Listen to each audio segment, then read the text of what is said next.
الحمد لله الذي زين النبيين بحبيبه المصطفى ومن على المؤمنين بنبيه المجتبى والصلاة والسلام على سيدنا ومولانا محمد خير الورى وعلى آله وأصحابه والمتعدبين بالتقوى أما بعد فأعوذ بالله من الشيطان الرجيم بسم الله الرحمن الرحيم قال الله تبارك وتعالى في القرآن المجيد والفرقان الحميد وإذ قال إبراهيم لأبيه آزر أتتخذ أصناما آلهة إني أراك وقومك في ضلال مبين صدق الله مولانا العظيم وبلغنا رسوله النبي الكريم الأمين ونحن على ذلك لمن الشاهدين والشاكرين والحمد لله رب العالمين إن الله وملائكته يصلون على النبي يا أيها الذين آمنوا صلوا عليه وسلموا تسلیما. محبت کے ساتھ مل کے پڑھیے الصلاۃ والسلام علیک یا سیدی یا رسول اللہ وعلى آلك وأصحابك يا سيدي يا حبيب الله الصلاة والسلام عليك يا سيدي يا نبي الله وعلى آلك وأصحابك يا سيدي يا رحمة للعالمين يا صاحب الجمال ويا سيد البشر من وجهك المنير لقد نور القمر لا يمكن الثناء كما كان حقه بعد از خدا بزرگ توئی قصہ مختصر اور کی محمد سے وفا تو نے تو ہم تیرے ہیں یہ جہاں چیز ہے کیا لوح و قلم تیرے ہیں مولاي صلی وسلم دائما ابدا على حبيبك خير الخلق كلهم هو الحبيب الذي ترجى شفاعته لكل حول من الأحوال مقتهم يا رب بالمصطفى بلغ مقاصدنا واغفر لنا ما مضى يا واسع الكرم مولاي صل وسلم دائما ابدا على حبيبك خير الخلق كلهم. خالق کائنات کی حمد و ثنا کے بعد آقا دو جہاں نبی محتشم رسول اعظم امام الانبیاء سلطان الانبیاء جناب احمد مجتبی محمد مصطفیٰ صلی اللہ علیہ وآلہ وسلم کے حضور ناز میں اپنی محبتوں عقیدتوں ارادتوں اور چاہتوں کا خراج پیش کرنے کے بعد سامعین و حاضرین السلام علیکم ورحمۃ اللہ وبرکاتہ. سامعین محتشم بارگاہ رب لم یزل میں دعا گو ہوں. میرا مالک میرا خالق میرا رازق میرا معبود بادشاہ حقیقی اور حاکم مطلق اس بندہ ناچیز کو گناہگار کو عاصی کو حق اور سچ کہنے کی توفیق اور صلاحیت نصیب فرمائے. خالق کائنات ہم سب کو حق سننے کی اور حق پر عمل پیرا ہونے کی صلاحیت نصیب فرمائے. خالق کائنات کی بارگاہ میں دعا گو ہوں کہ خالق کائنات ہم سب کو کامل ایمان، صحیح عقیدہ اور نجات پانے والے اعمال کی توفیق نصیب فرمائے۔ سامعین محتشم، ماہ ذی قعدہ اپنی پوری آب و تاب کے ساتھ رواں دواں ہے۔ اس کے بعد آگے مقدس مہینہ، حرمت والا مہینہ ماہ ذی الحجہ بھی تشریف لانے والا ہے۔ دنیا بھر سے حجاج کرام بیت اللہ کا حج کرنے کے لیے عازم سفر بنے ہوئے ہیں اور اپنے مالک اور خالق کے گھر کی طرف کشاں کشاں جا رہے ہیں، اور اللہ کے خلیل حضرت ابراہیم علیہ السلام کی اداؤں کو اور تاجدار کائنات کی اداؤں کو نبھانے اور ان مقدس مقامات کی زیارت کے لیے کشاں کشاں دنیا بھر سے لوگ جا رہے ہیں۔ رب کائنات اس سال جانے والے تمام حجاج کا حج اپنی بارگاہ میں قبول فرمائے، اور رب کائنات یہ خوش نصیبی کا سفر ہم سب کو بھی نصیب فرمائے۔ ہم نے پچھلے جمعۃ المبارک کے موقع پر حضرت ابراہیم علیہ السلام کے والدین کے ایمان کے متعلق چند باتیں آپ کی گوش گزار کی تھی، اور بتایا تھا کہ ابراہیم علیہ السلام کے والد حضرت طارق پکے مومن تھے اور مسلمان تھے، اور کسی نبی کے والدین نہ کافر ہوئے ہیں نہ مشرک ہوئے ہیں، ہر نبی کے والدین مومن رہے۔ اور دوران گفتگو میں نے یہ بات عرض کی تھی کہ ابراہیم علیہ السلام کی ولادت باسعادت کا جو ایک انوکھا باب اور ایک انوکھے طریقے سے حضرت ابراہیم علیہ السلام کی ولادت باسعادت ہوئی، اسے بھی ہم آپ کے گوش گزار کریں گے۔ تو آج آیات مقدسہ کا ترجمہ کرنے سے قبل بطور تمہید حضرت ابراہیم علیہ السلام کی ولادت باسعادت کا تذکرہ کروں گا، اور اس سے بھی قبل ابراہیم علیہ السلام کی ولادت باسعادت سے بھی قبل نمرود کے بارے میں جاننا ضروری ہے، اس کا تعارف بھی جاننا ضروری ہے کہ وہ کون تھا، اور پھر اس کے دور خلافہ میں، اس کی سلطنت اور حکومت کے دور میں ابراہیم علیہ السلام کی ولادت باسعادت کن ادوار سے گزری۔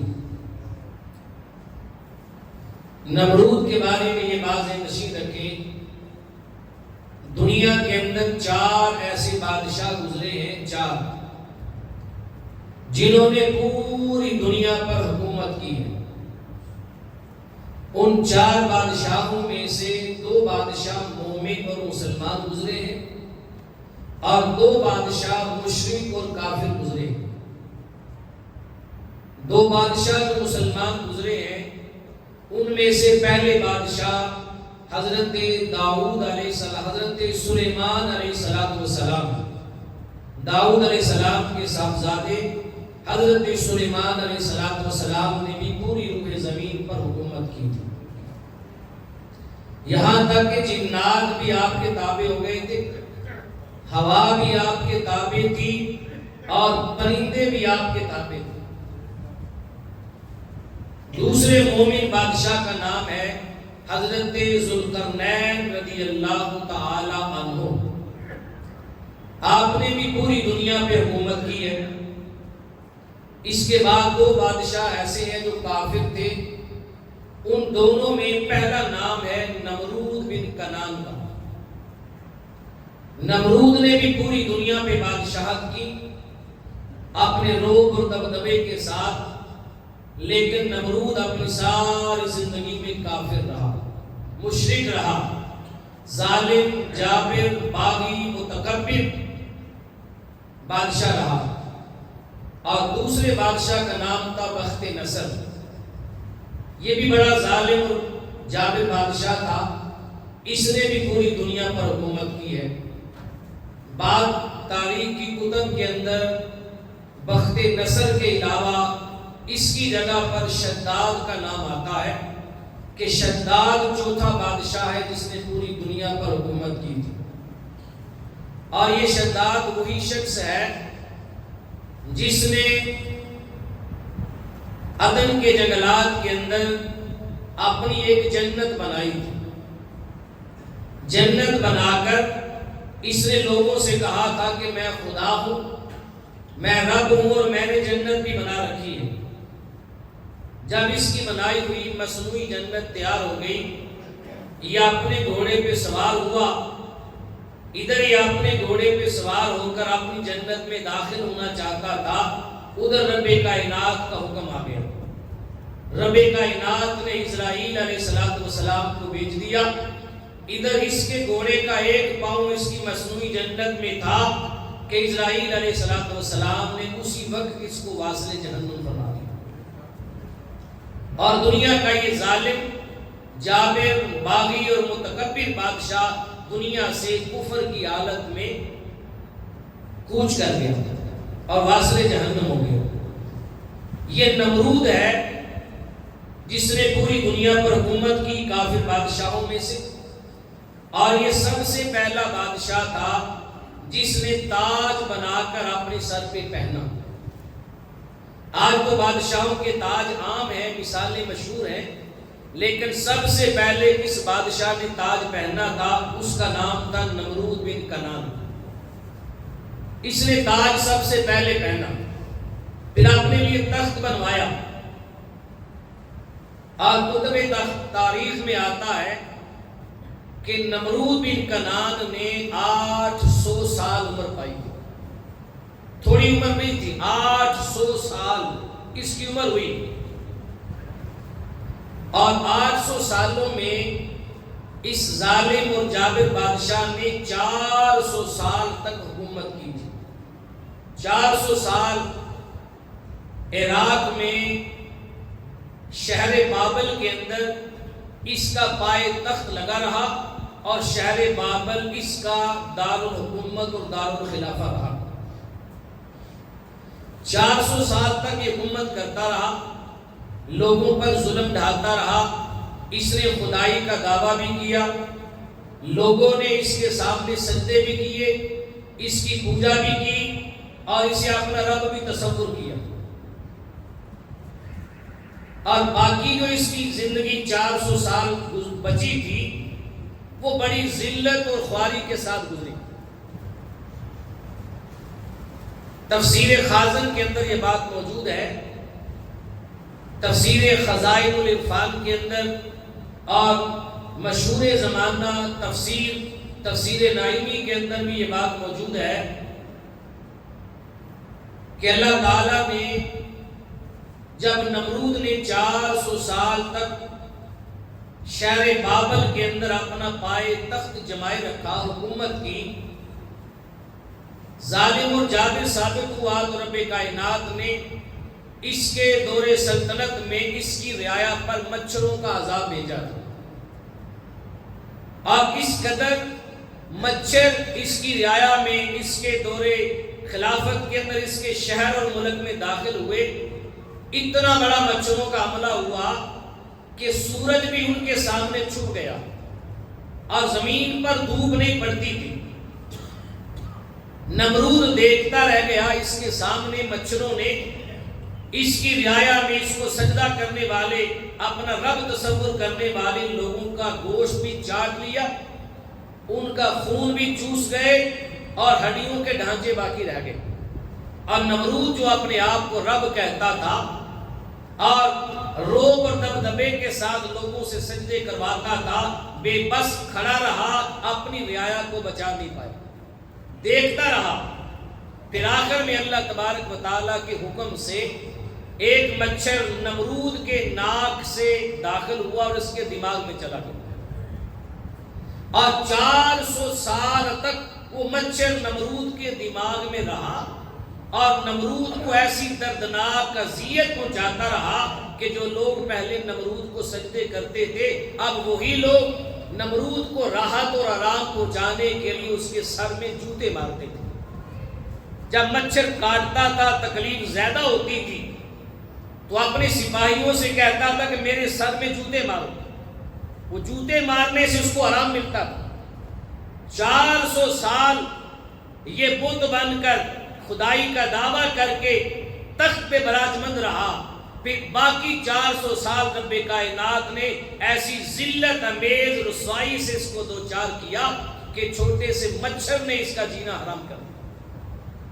400 سال تک یہ ذلت کے اندر رہا اور سر میں جوتے لگتے رہے. اور 800 سال عمر پانے کے بعد نمرود واصل جہنم ہوا. یہ تھا نمرود کا مختصر تعارف. اب ابراہیم علیہ السلام کی ولادت باسعادت کن ادوار سے گزری اور آپ کی ولادت باسعادت کا ایک انوکھا باب, ایک عجوبہ اور ایک عجیب و غریب طریقے سے رب کائنات کے خلیل اس دنیا میں جلوہ گر ہوئے. کتب تاریخ میں آتا ہے کہ نمرود ایک روز شہر بابل کے اندر جو اس کا بڑا محل تھا, اس محل کے اندر رات کے وقت میں بڑی میٹھی نیند اپنے نرم و ملائم بستر پہ آرام کر رہا تھا, سو رہا تھا. اور سوتے ہوئے نمرود نے ایک خواب دیکھا. نمرود خواب میں دیکھتا ہے کہ آسمان کے افق پر شہر بابل کی جانب ایک روشن ستارہ نمودار ہوتا ہے اور دیکھتے ہی دیکھتے وہ ستارہ آسمان پہ چھاتا چلا جاتا.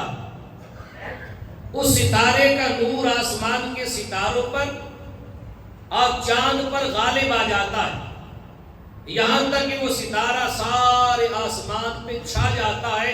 ہر جانب اس کا نور ہی نور نظر آتا ہے, اس کے علاوہ کچھ اور دکھائی نہیں دیتا.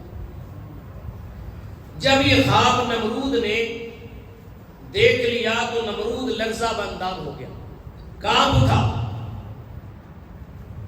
نمرود خوف زدہ ہوا, وہ ڈر گیا, اپنے خواب سے بیدار ہوا اور بیدار ہو کر اپنے تمام وزراء کو طلب کیا. وزراء کو بلانے کے بعد وزراء اور مشیروں کے ساتھ مشورہ ہوا اور وزیروں سے کہنے لگا کہ آج رات میں نے ایسا خواب دیکھا ہے, جلدی کرو میرے ملک کے اندر جتنے نجومی اور جتنے کاہن ہیں ان سب کو بلاؤ, جتنے بھی تعبیرات رویا کے ماہرین ہیں, خوابوں کی تعبیرات بتانے والے, ان سب کو بلاؤ تاکہ میں ان سے اپنے خواب کی تعبیر حاصل کر سکوں. وزیروں نے دوڑ لگائی, نجومیوں کو کاہنوں کو جمع کیا گیا. جب وہ اپنی کتابوں کے بوجھ اٹھائے ہوئے بادشاہ کے محل میں داخل ہوئے, بادشاہ کے سامنے بیٹھے. بادشاہ سہما ہوا تھا, ڈرا ہوا تھا. اس نے نجومیوں کو اپنا خواب بتایا کہ آج رات میں نے خواب دیکھا ہے, شہر بابل کی جانب آسمان کے افق پر ایک ستارہ نمودار ہوا ہے جس کی روشنی چاند اور سورج پر بھی غالب آ گئی, اور اس کی روشنی کے سامنے زمین و آسمان کا نور مانگ پڑ گیا. کہا میں خوف زدہ ہوں, میرا دل کانپ رہا ہے, جسم لرزہ بندام ہے. اے نجومیوں, اے کاہنوں اور تعبیرات رویا کے ماہرین, مجھے بتاؤ کہ میرے خواب کی تعبیر کیا.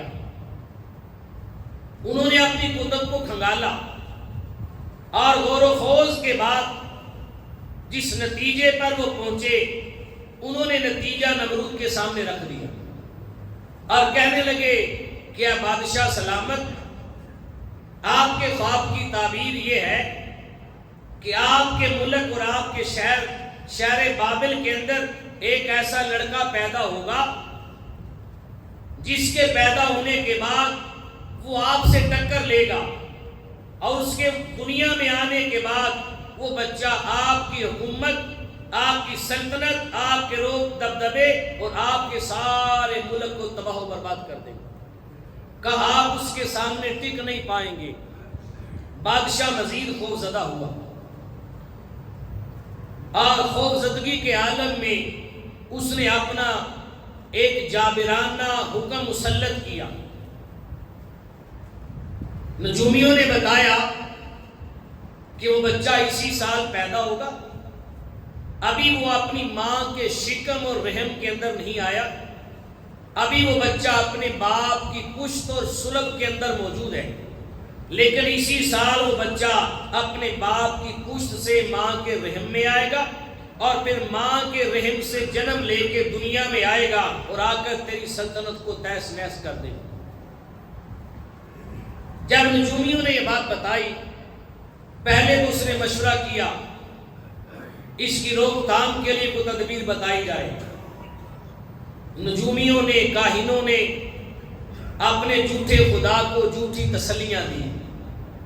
بلاخر نمرود نے ایک جابرانہ انداز کے اندر اپنا حکم مسلط کرتے ہوئے، فیصلہ کرتے ہوئے کہا کہ آج کے بعد کوئی مرد اپنے گھر میں اپنی بیوی کے پاس نہیں جائے گا، تاکہ وہ بچہ باپ کی پشت سے ماں کے رحم میں منتقل نہ ہو اور دنیا میں آئے گا۔ کہا اگر وہ بچہ میری سلطنت کو تباہ و برباد کرنے کے لیے آ رہا ہے تو میں بھی بڑا ظالم اور جابر ہوں، میں اسے دنیا میں آنے سے روکوں گا اور دنیا میں آنے نہیں دوں گا۔ اس نے حکم لگا دیا کہ کوئی شوہر اپنی بیوی کے پاس نہ جائے اور اپنے سپاہیوں کو حکم دیا جتنی خواتین اس سال میں آج سے پہلے حاملہ ہو چکی ہیں، جن کے پیٹوں میں بچے ہیں، ان کی طرف دھیان رکھا جائے، خیال کیا جائے۔ جب ان کے گھر میں اولاد ہو، اگر بچیاں پیدا ہوں تو بچیوں کو چھوڑ دیا جائے، اگر بچے پیدا ہوں تو بچوں کو ذبح کر دیا جائے۔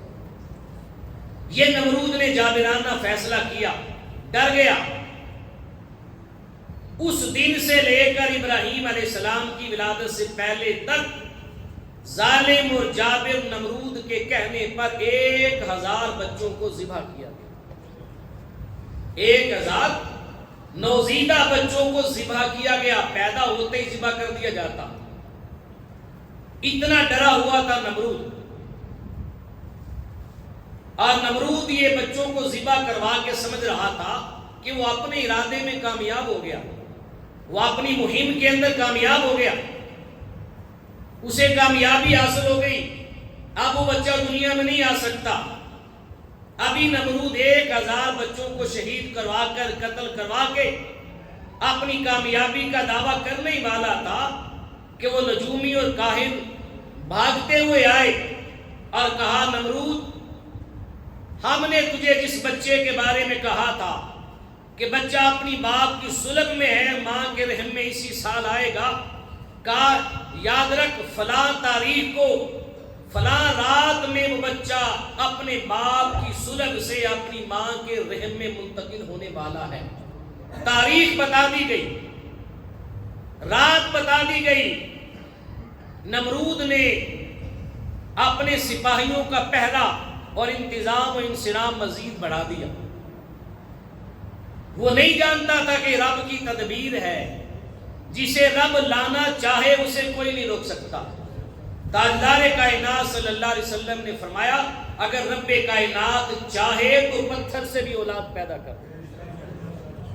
اسے معلوم نہیں تھا کہ عیسیٰ علیہ السلام کو بغیر باپ کے پیدا کر دیا، آدم علیہ السلام کو بغیر ماں باپ کے پیدا کرنے والا رب اپنے خلیل کو دنیا میں لانا چاہتا ہے، اور نمرود چاہتا تھا کہ وہ دنیا میں نہ آئے۔ نجومیوں نے تاریخ بتا دی کہ فلاں تاریخ ہے، فلاں شب ہے، اور فلاں وقت میں وہ بچہ اپنے باپ کی صلب سے ماں کے رحم میں منتقل ہوگا۔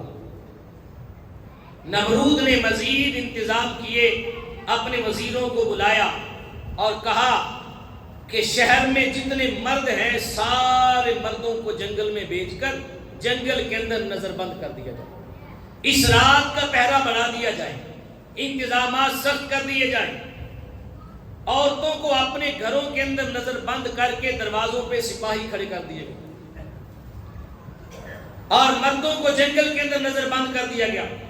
نمرود خود جنگل میں چلا گیا اور کہا اگر کوئی مرد آج کی رات جنگل سے شہر میں آنے کی کوشش کرے گا تو اپنی جان سے ہاتھ دھو بیٹھے گا، اسے قتل کر دیا جائے گا۔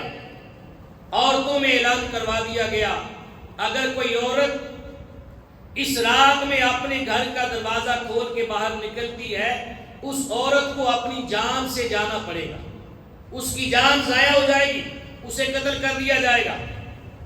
خواتین میں خوف و ہراس تھا، مردوں کے اندر خوف و ہراس تھا، اس قدر پہرا بڑھا دیا گیا، نظر بند کر دیے گئے، دہشت بڑھا دی گئی۔ اس ظالم اور جابر بادشاہ کا ویسے ہی بڑا رعب و دبدبا تھا، ہر کوئی کانپتا تھا اس کا نام اور حکم سن کر۔ لیکن لیقضی اللہ امرا کان مفعولا، اللہ تبارک و تعالی جس چیز کا فیصلہ کر لیتا ہے وہ کام ہو کر رہتا ہے۔ وہ نہیں جانتا تھا کہ کائنات کا ذرہ ذرہ اس بات سے آگاہ ہے کہ رب کائنات نے ایک امر کن سے پوری کائنات کو پیدا کیا۔ وہ نہیں جانتا تھا لقد خلقنا الانسان فی احسن تقویم کا تاج رب کائنات نے ایک انسان کے تاج پہ پہنا کر اسے مسجود ملائکہ بنا دیا۔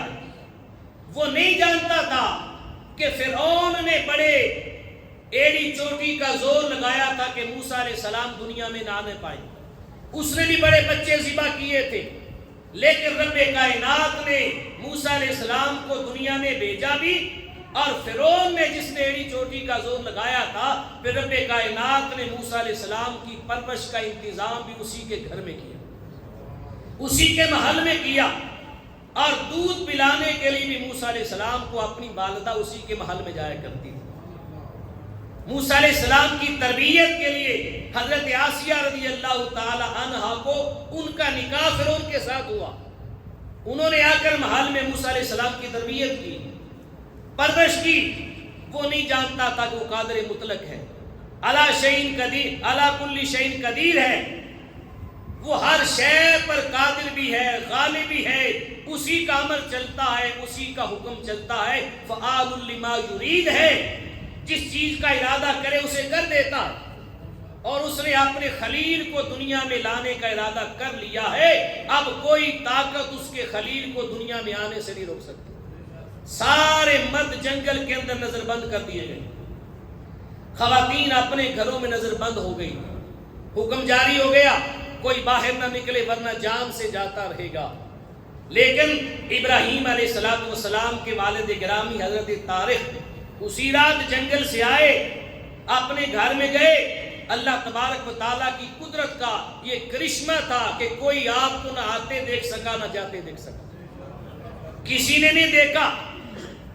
رب کا نور حضرت طارق کی پشت اور صلب سے منتقل ہوتا ہوا ابراہیم علیہ السلام کی والدہ محترمہ کے شکم اطہر میں اور آپ کے رحم پاک میں منتقل ہو گئے۔ صبح ہوئی، نمرود اپنی اس غلط فہمی کے اندر مبتلا تھا کہ میں نے بڑا اچھا انتظام کیا، کوئی مرد اپنے گھر نہیں گیا، تاریخ گزر گئی ہے، یہ رات بیت گئی ہے، اب ابراہیم علیہ السلام دنیا میں نہیں آ سکتے۔ اتنے میں نجومی اور کاہن چیختے چلاتے ہوئے آئے، یک لخت ہو کر کہنے لگے، اے نمرود کیا تو نے انتظام کیا تھا؟ وہ خاک انتظام کیا تھا کہ جس بچے کی روک تھام کے لیے تو نے انتظام کیا تھا؟ مردوں کو جنگل میں نظر بند کر دیا تھا، خواتین کو گھروں میں بند کر دیا، کہا آج رات وہ بچہ اپنے باپ کی پشت سے ماں کے رحم میں آ چکا ہے۔ نجومیوں نے خبر دی بچہ ماں کے رحم میں آ چکا ہے، اور کہا کیا نمرود اب اس بچے کو دنیا میں آنے سے کوئی نہیں روک سکتا، وہ بچہ دنیا میں آئے گا، جب وہ دنیا میں آ گیا تو تیرے تخت و تاج کو نیست و نابود کر دے گا، تیری سلطنت تیری حکومت کو تباہ و برباد کر دے گا، تیرے لیے اس کے آتے ہی ذلت و خواری کے دروازے کھل جائیں گے۔ نمرود نے پھر جابرانہ اور ظالمانہ حکم دیتے ہوئے کہا اگر وہ بچہ اپنی ماں کے رحم میں آ چکا ہے تو دائیوں کو بلایا، کہا ہر گھر میں جاؤ، ہر گھر میں جا کے خواتین کا چیک اپ کرو، دیکھو آج رات جس عورت کے پیٹ میں کوئی بچہ منتقل ہوا ہے، جو عورت حاملہ ہوئی ہے، کہا اس کو بچے سمیت قتل کر دیا جائے یا اس کے بچے کو ضائع کر دیا جائے تاکہ وہ بچہ دنیا میں نہ آ سکے۔ دائیوں کو بھیجا، گھر گھر میں دائیاں گئی، ابراہیم علیہ السلام کی والدہ محترمہ کے پاس بھی آئی، دروازہ کھولا گیا، اندر آئی، لیکن رب کائنات کی قدرت کاملہ کا اظہار ہوا۔ انہوں نے بار بار دیکھا، رب کائنات نے ابراہیم علیہ السلام جو والدہ محترمہ کے شکم اطہر میں حمل کی صورت میں آ چکے تھے، رب کائنات نے ان دائیوں پر ظاہر ہی نہیں ہونے دیا۔ وہ جان نہ سکی، پہچان نہ سکی اور واپس چلی گئی۔ پھر دن بیتتے چلے گئے، مہینے گزرتے چلے گئے، نمرود کے خوف میں اضافہ ہوتا چلا گیا۔ ابراہیم علیہ السلام کی والدہ نے یہ بات اپنے شوہر نامدار سے بھی چھپا کر رکھی۔ ابراہیم علیہ السلام کے والد محترم کو یہ بات نہیں بتائی گئی۔ بلاخر 9 ماہ گزر گئے، 9 ماہ ہو گئے، اور 9 ماہ کے اندر رب کائنات نے ابراہیم علیہ السلام کی والدہ کا یہ حمل جو تھا یہ کسی پہ ظاہر نہیں ہونے دیا، ان کے شوہر پر بھی ظاہر نہیں ہونے دیا۔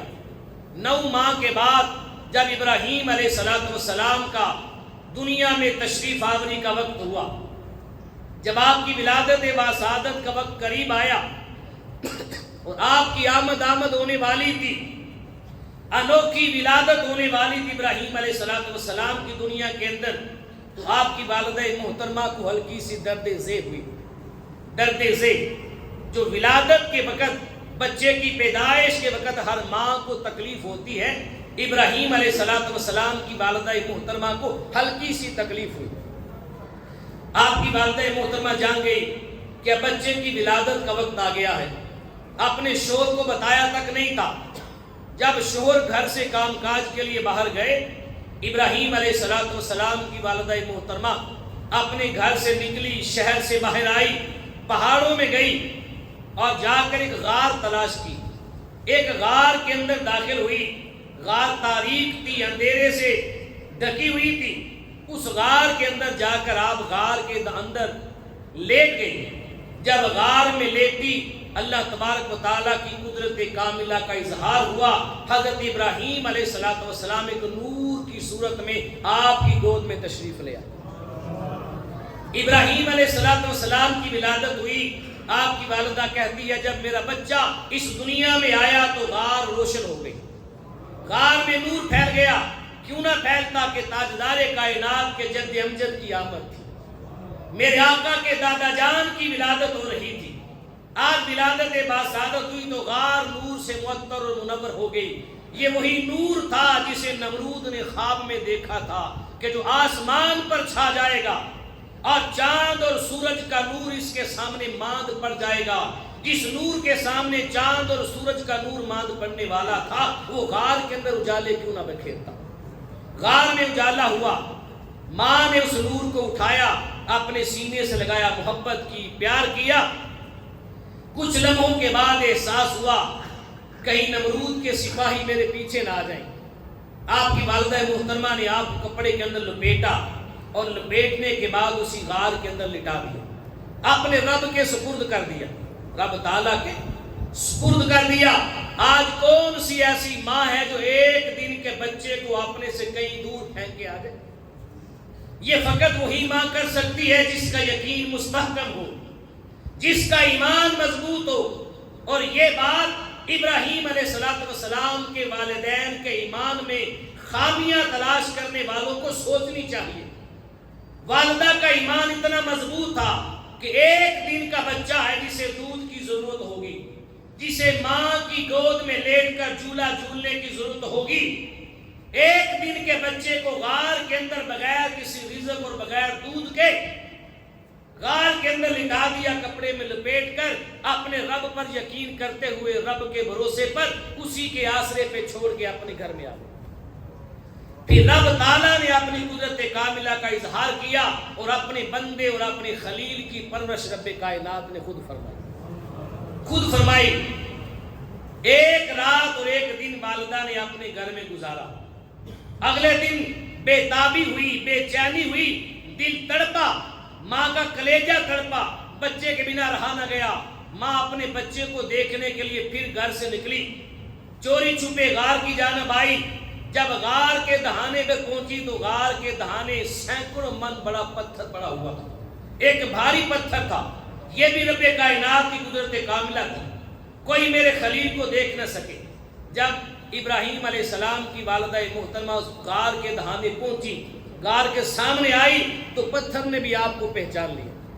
پتھر آپ کو دیکھتے ہی، جو سینکڑوں من وزنی پتھر تھا، وہ آپ کی والدہ کو دیکھتے ہی غار سے ہٹ گئے۔ آپ غار کے اندر گئی، دیکھا ابراہیم علیہ السلام سامنے مسکرا رہے ہیں اور کھیل رہے۔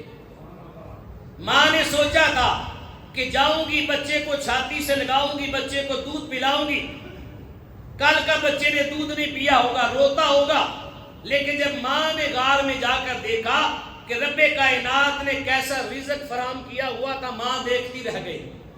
ابراہیم علیہ السلام کی شہادت والی انگلی سے شہد نکل رہا تھا، ابراہیم علیہ السلام کے انگوٹھے سے دودھ نکل رہا تھا۔ ابراہیم علیہ السلام ابھی 1 دن کی عمر ہے، کبھی شہادت والی انگلی منہ میں ڈال کے شہد کو چوستے تھے اور کبھی انگوٹھا اپنے منہ کے اندر ڈال کے دودھ کو چوس کے پیتے تھے، انگوٹھا بار بار چوستے تھے۔ یہ رب تعالیٰ کی قدرت کاملہ کا اظہار تھا، ایک انوکھی ولادت تھی، رب کا خلیل دنیا میں تشریف لے آیا۔ جب ماں نے یہ دیکھا تو ماں دیکھتی رہ گئی، ماں خوشی سے سرشار ہوئی۔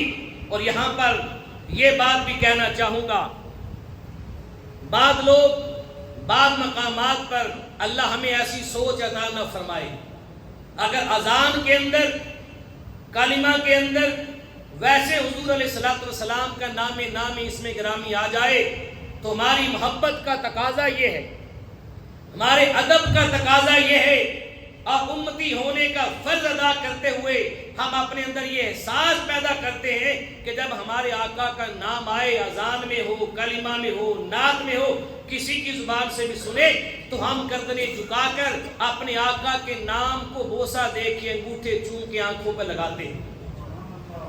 اور بعض لوگ کہتے بھی یہ شرک ہو گیا، بدعت ہو گیا، ایسا نہیں کرنا چاہیے، غلط طریقہ ہے۔ اس میں کون سی خرابی ہے؟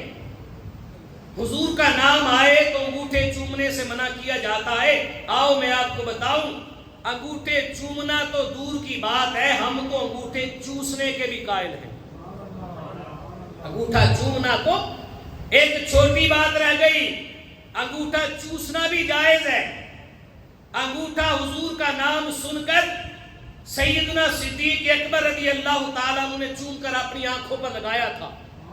تو انگوٹھا چوم کر آنکھوں پر لگانا یہ سنت صدیق اکبر ہے، اور انگوٹھے کو اپنے منہ میں ڈال کر چوس لینا یہ رب کے نبی حضرت ابراہیم علیہ السلام کی سنت ہے۔ انگوٹھا چومنا صحابی کی سنت ہے، انگوٹھا چوسنا نبی کی سنت ہے۔ ہم چومنے کے بھی قائل ہیں، چوسنے کے بھی قائل ہیں، اس لیے کہ چوما صحابی نے ہے، چوسا نبی نے ہے، چوسا نبی نے ہے۔ ابراہیم علیہ السلام اپنے انگوٹھے کو چوس رہے تھے۔ آپ کی والدہ محترمہ گھر گئی، چلی گئی، ہفتے میں 1-2 بار آتی تھی اپنے بچے کو ملنے دیکھنے، اور یہ معاملہ آپ نے اپنے شوہر نامدار سے چھپا کر رکھا۔